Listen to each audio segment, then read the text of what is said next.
Dunster Castle, Legends of a Haunted Fortress. Dunster Castle has stood since Norman times, first constructed as a motte and bailey fortress after the Norman conquest of 1066. Over the centuries it became a grand estate, home to generations of the Luttrell family, who held the castle from the 14th century until it was transferred to the National Trust in the late 20th century. However, the castle's transformation from a medieval stronghold to a lavish manor did not erase its dark past. In fact, tales of ghostly encounters at Dunster have grown as more visitors and staff recount eerie experiences. One of the most notorious locations in Dunster Castle is the Grand Staircase, often called the Staircase of Sighs. Legend has it that during the English Civil War, this staircase was the site of a gruesome execution. A young royalist soldier captured and brought to the castle by parliamentary forces was sentenced to die, and as he was being led up the staircase, he struggled fiercely, desperate to escape. But his captors had no mercy, and he was beheaded on the spot, his blood staining the stones beneath him. Since then, the staircase has been the centre of ghostly sightings.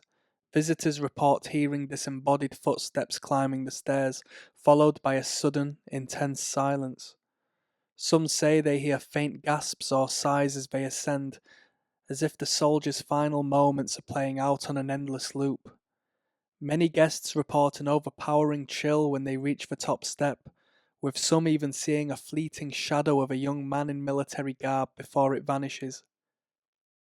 Another well-known spirit at Dunster Castle is the Lady in Blue, often seen wandering the corridors near the drawing room.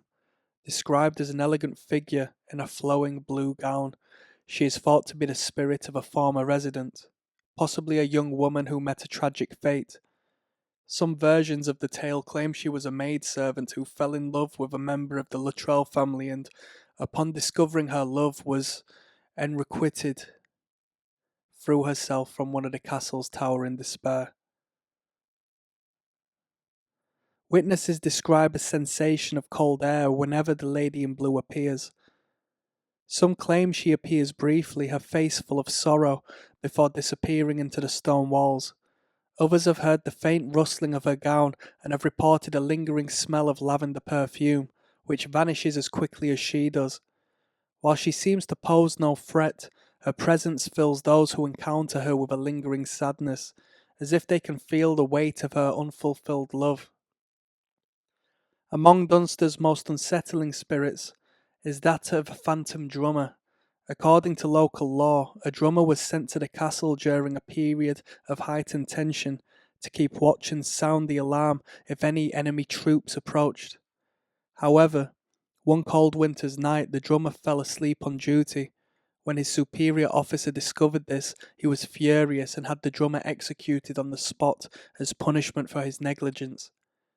Ever since, the rhythmic sound of drumming has been heard late at night, echoing through the castle's ancient halls.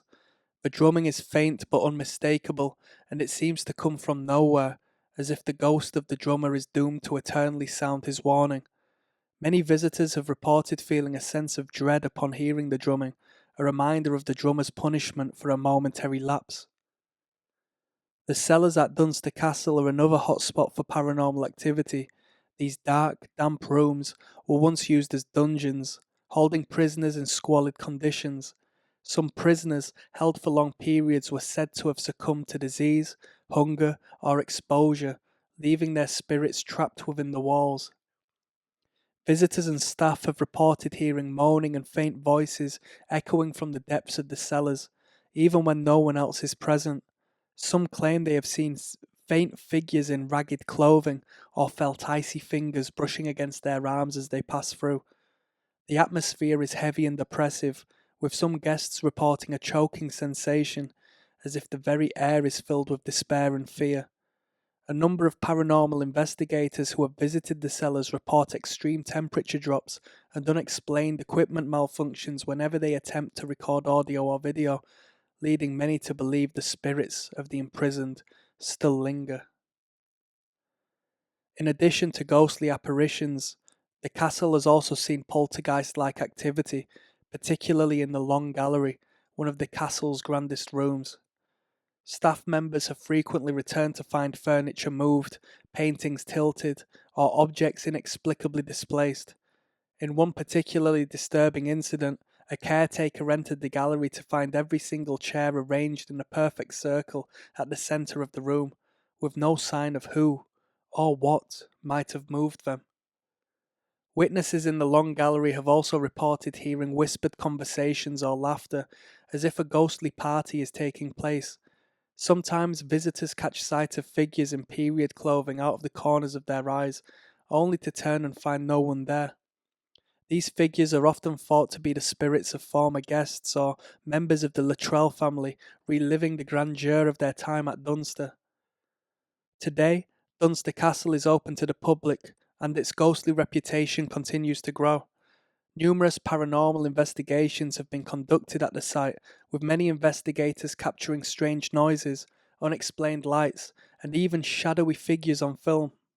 The National Trust, which manages the castle, acknowledges its haunted reputation, and several staff members have recounted their own eerie experiences. For visitors who explore the castle, there is a sense that they are stepping into a place where history and the supernatural intersect. Shadows linger in corners, strange sounds echo down empty corridors, and the atmosphere is thick with the weight of stories untold. Dunster Castle, with its timeless beauty and chilling past, remains a place where the past and present collide, and where the spirits of the past seem very much alive.